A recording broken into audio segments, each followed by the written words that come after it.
इंसान के घमंड हो जाला, हर एक इंसान के घमंड धरती पर टूटल बा।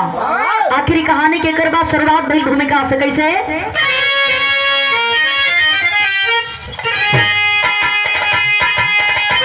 कड़ी धूप कानन में महाकवि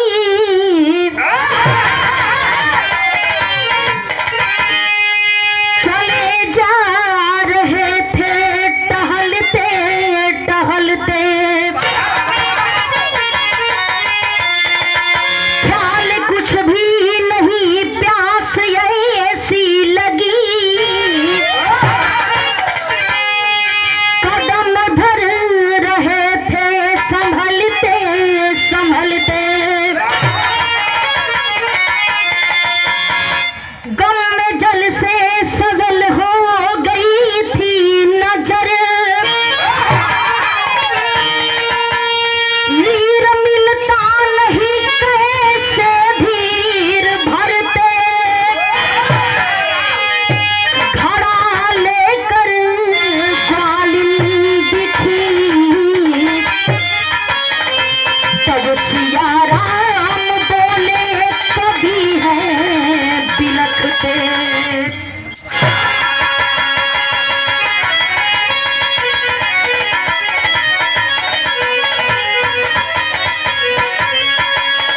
गौर करेंगे कालिदास के बड़ा अपने ऊपर घमंड बा कि हमरे जैसन ज्ञानी दुनिया में कोई नहीं बा, हमसे बड़ियार कवि हमसे बड़ियार ज्ञानी धरती पर कोई नहीं हो। एक दिन की बात है, कालिदास जी पूरे घमंड में चूर हैं और देखें किसी काम से घने जंगल की ओर निकल पड़ते हैं। जब जंगल की तरफ निकल पड़लन बाबू धीरे धीरे 2 घंटा 3 घंटा बीतल बा, अचानक जब जंगल के बीचों बीच पहुंचलन हा तो कालिदास जी के प्यास लगल हो। जब प्यास लगल देखिए घमंड में चूर है कालिदास जी, तो होता क्या है मास्टर, एक लाइन गजल के अंदाज लगल, क्या बात है।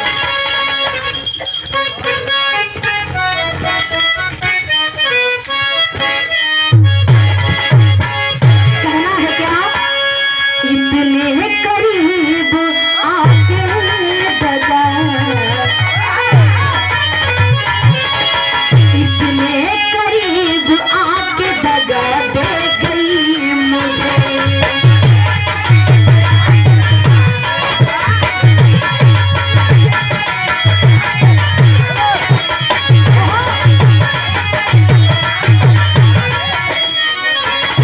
लेकिन भाव में कहना है क्या, गुरूर में इंसान को इंसान ना दिखे,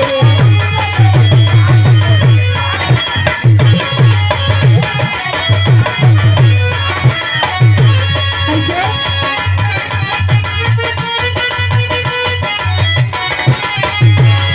गुरूर में इंसान को इंसान ना दिखे,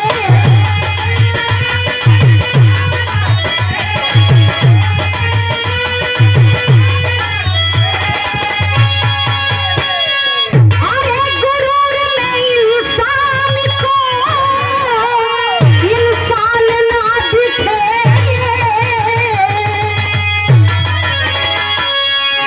हमेशा आपको बना करके रखे, हर एक मोड पे तरक्की मिले। बहुत बहुत धन्यवाद। लेकिन कहना है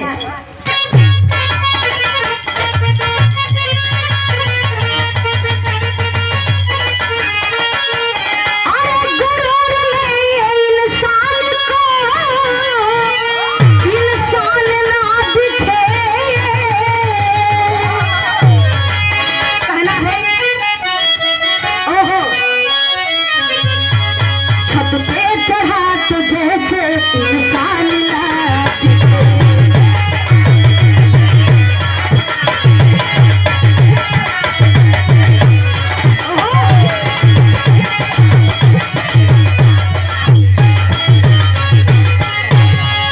गौर करेंगे कालिदास जी प्यास के मारे तड़फड़ात बड़न, तब तक एक जंगल में पहुंचलन जहां पर देखते हैं कि एक ग्वालिन घड़े में पानी लेकर के और उसी जंगल के बीचों बीच से जा रही थी। तो होता क्या है मास्टर, शुरुआत है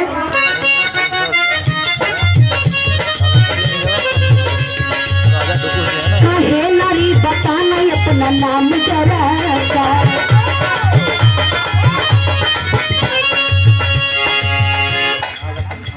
गौर करिहन बाबू नजम खिलाएंगे भैया के लिए फिर से।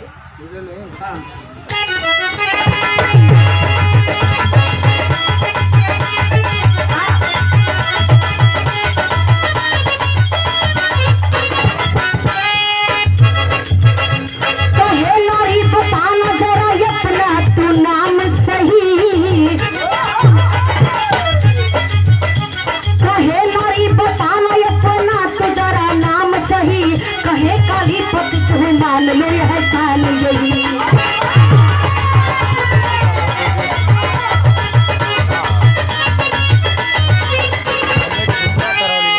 सुंदरी कहती शर्मयाती ना बताने में, सुंदरी कहती शर्मयाती ना बताने में, फिर तो दो ही आती अंत से जमाने में।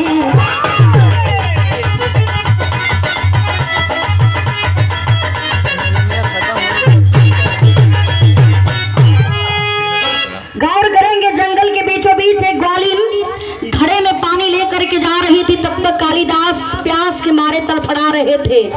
जा करके ग्वालिन को रोक करके कहने लगे जो तुम्हारे पास घड़े में पानी है, हमें बहुत तेज से प्यास लगी है, जरा हमें पानी पिला दो। और देखें जब इस बात को वह ग्वालिन वह औरत सुनती है, जब औरत सुनती है बाबू तुरंत रुक जाती है और एक सवाल करती है कालिदास जैसे कि आखिर तुम कौन हो, आखिर आप कौन हो, कहां से आए हो, आपका परिचय क्या है। कालिदास पूरा घमंड में चूर होन सोचे लगलन के रे बाप इतना बढ़ियार हम कभी बानी, हमरा के पूरा दुनिया जाने ले आई, हमरा किसे बड़ा आसानी से पूछत बा कि आखिर हमार परिचय का हो। देखे कालिदास जी अपने भाषा में बतौलन कि मैं एक पथिक हूँ। ये देखें बिरहा जगत के बड़े ही सुंदर गायक कलाकार बिरहा में उभरते हुए सितारा जो बड़े सुंदर कलाकार है, इतना कम उम्र में इतना काफी बढ़िया मेहनत इनकर हो कि जब मंच पर गई हन तो पता ना चले कि भी बड़ा कम दिन से गावत हुआ। और इनका चैनल भी अपना पर्सनल बा मोनूलाल यादव ऑफिशियल, और बड़े सुंदर कलाकार हैं मोनूलाल यादव जी। ये आपके द्वारा सम्मानित पुरस्कार 100 रुपया देकर के आपने सम्मानित किया, बहुत बहुत आपका स्वागत करते हैं, आपका सम्मान करते हैं। हमारा चैनल भाग छुट्टियां नहीं आई है।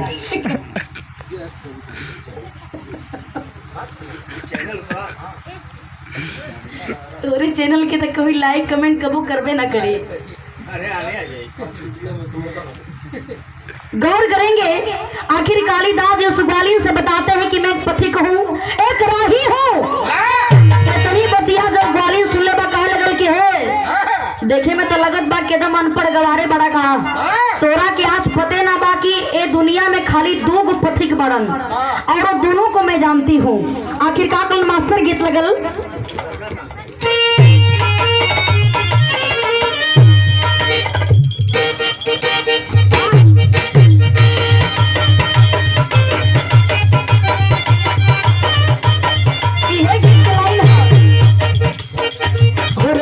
होले करमिया ना डोले बबलवा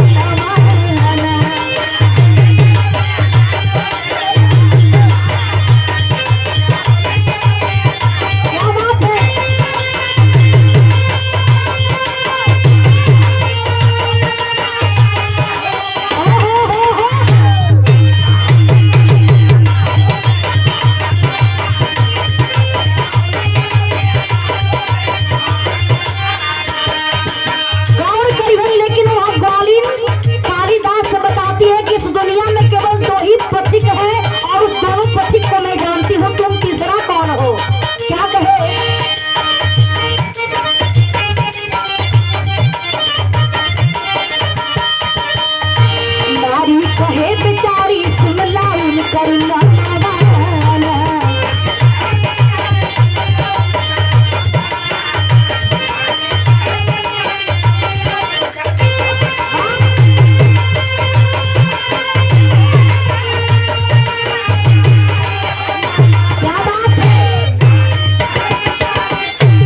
करता है। और तुम तीसरा कौन पथिक हो जो रात में सोते भी हो और जब मन करे तब रुक भी जाते हो। लेकिन दुनिया में दो ही पथिक हैं, एक सूरज और दूसरा चांद। जब इस बात को कालिदास जी सुनते हैं तो उनकर बुद्धि हेरा गई। कलन करे देखे में वो साधारण नारी और एकरा पास इतना ज्ञान बा, लेकिन फिर भी कालिदास जी पूरा ऐठन में हुआ। कितना आसानी से मुँह हार माने वाला न बनी, देखी कितना ही जाने ले। देखें घमंड से चूर है। इसके बाद फिर वह नारी सवाल करती है ग्वालिन कि जब तक आप अपना परिचय नहीं बताएंगे तब तक मैं तुझे पानी नहीं पिलाऊंगी। ये बतिया के जब कालिदास सुना कलन के देखा करे बोलहू का ढंग नहीं हो। ये देखे में लगत है कि ढेर बहुत बड़का ज्ञानी बा का। देखें आखिर कालिदास जी पूरा घमंड में चूर हुवन, गुस्सिया के एगो बात कलन का कल मास्टर गीत लगल।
स्वागत करते हैं, आपका सम्मान करते हैं। कहे जंगल में तो हर मकान गोरिया, सब समझा हमें में हकान गोरिया।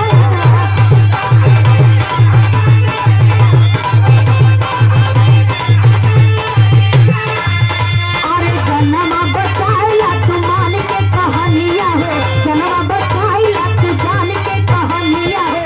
जब जनी पाला तू जनिया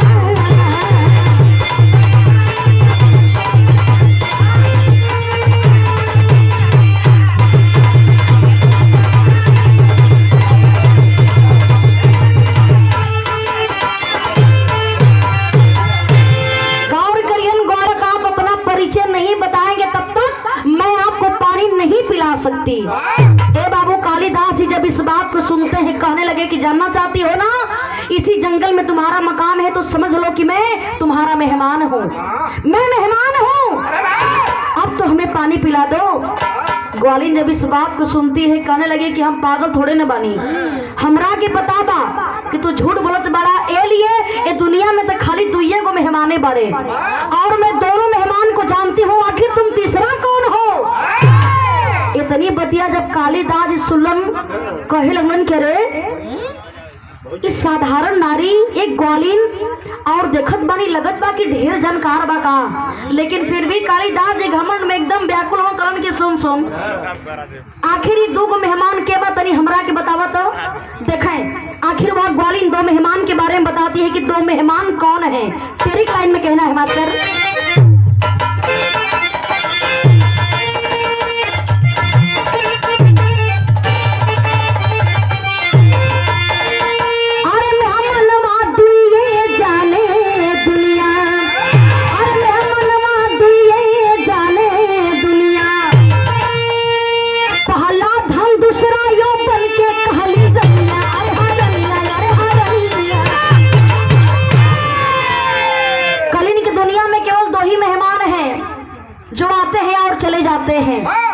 पहला मेहमान धन यानी पैसा और दूसरा मेहमान है ये जवानी।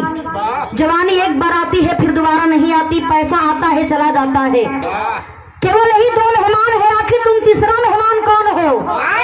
इतनी बतिया के देखे आखिर कालिदास जी सुनो बुद्धि ठिकाने लग गई के रे बाप रे बाप, ये तो देखत बानी ढेर जानकार बा। आखिर देखी कहाँ तक की जानकार हो, लेकिन सोचत हुन के रे हमसे ज्यादा जानकार हमसे बड़ा ज्ञानी थोड़े न हो सकेले। तो भइल का मास्टर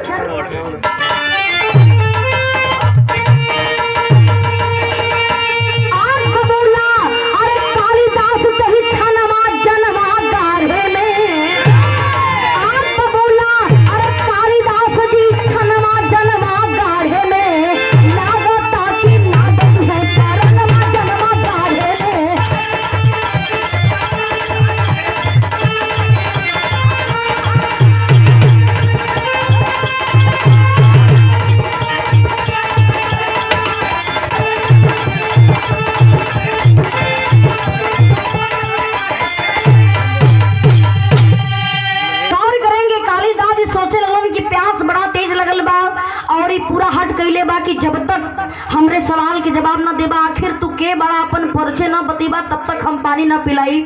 अरे हम इतना मामूली इंसान थोड़े न बड़ी, कितना आसानी से हम हार मान जाइए और इनकरा के हम बता दी कि हम के बानी।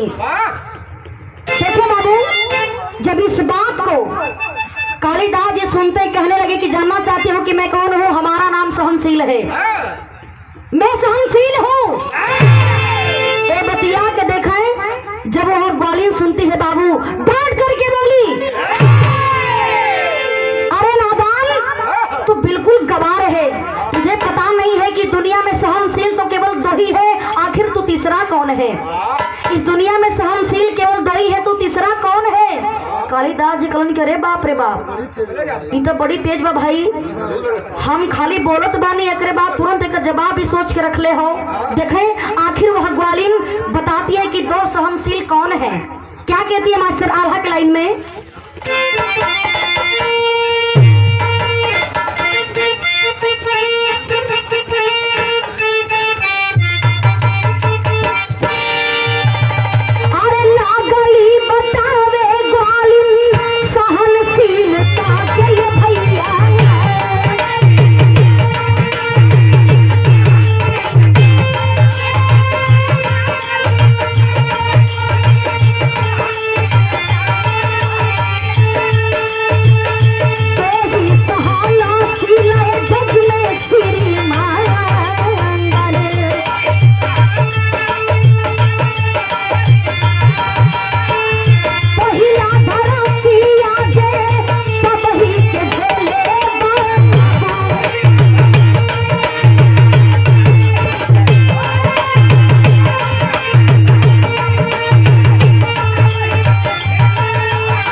में कौन कौन है?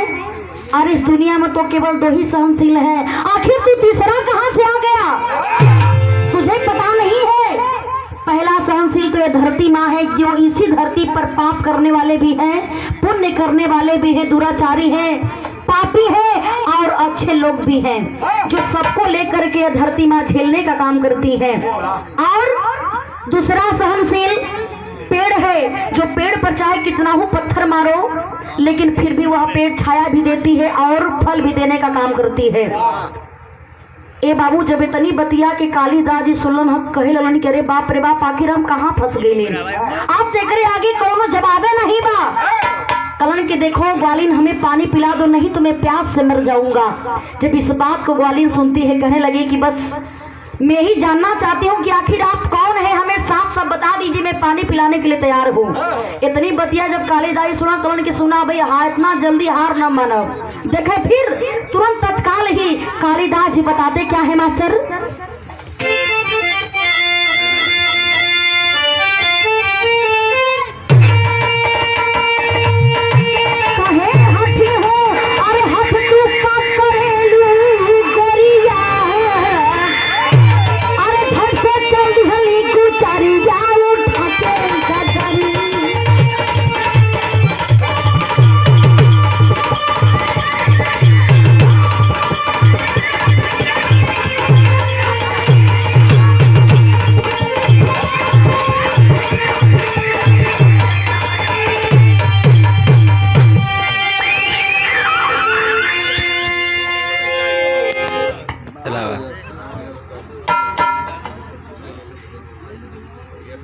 एक बात और पूछलन का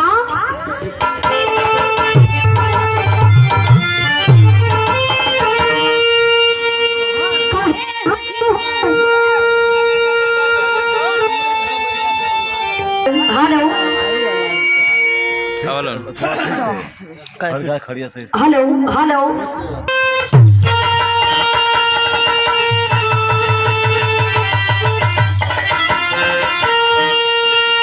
कालिदास जी हार नहीं मानते हैं। फिर सोचलन कि एक बार कुछ और यूज करी, शायद ला जाए हम बड़ा बन जाई। तो होता क्या है? कहे हठी हो अरे हठ कहे करे लोहर घरी, कहे हठी हो अरे हठ कहे करे लोहर घरी, तो झट से चल दिहली गुजरिया उठा के कदरी।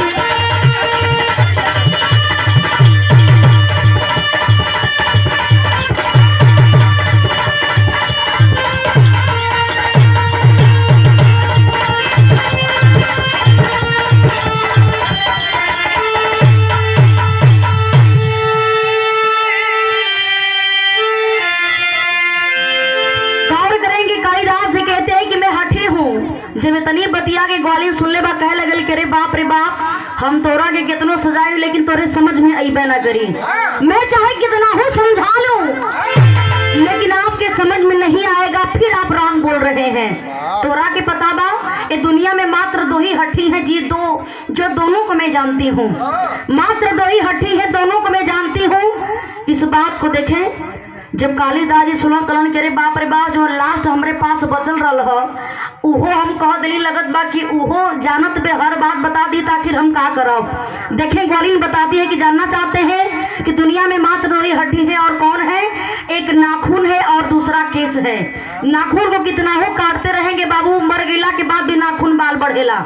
एक नाखून है और एक बाल है जो कभी भी हार मानता ही नहीं है। ये दोनों से हठी तू थोड़े बड़ा।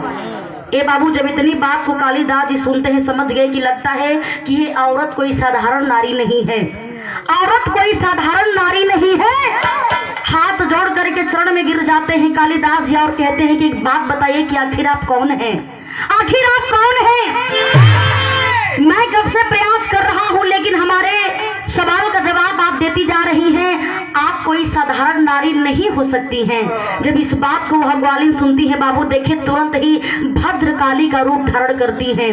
जब भद्रकाली का रूप धारण करती है और जब कालिदास को दर्शन देती है कहने लगे कि कालिदास तुम्हें घमंड हो चुका था कि मैं बहुत बड़ा ज्ञानी हूँ, बहुत बड़ा कवि हूँ।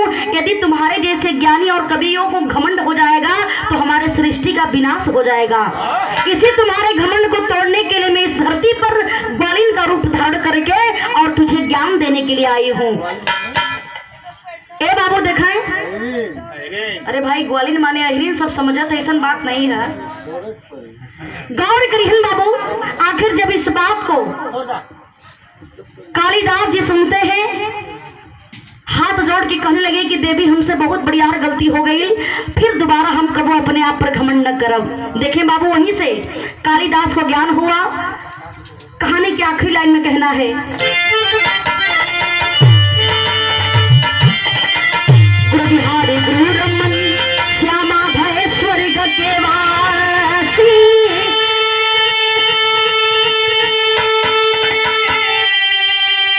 भोला भरत विश्वनाथ अरे सिया राम अभिलाषी।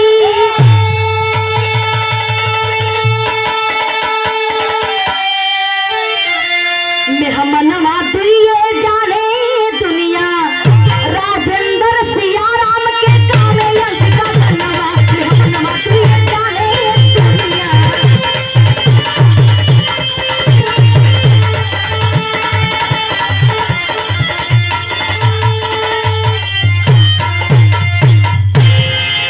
अच्छा ही भाई का फरमाइश रहा।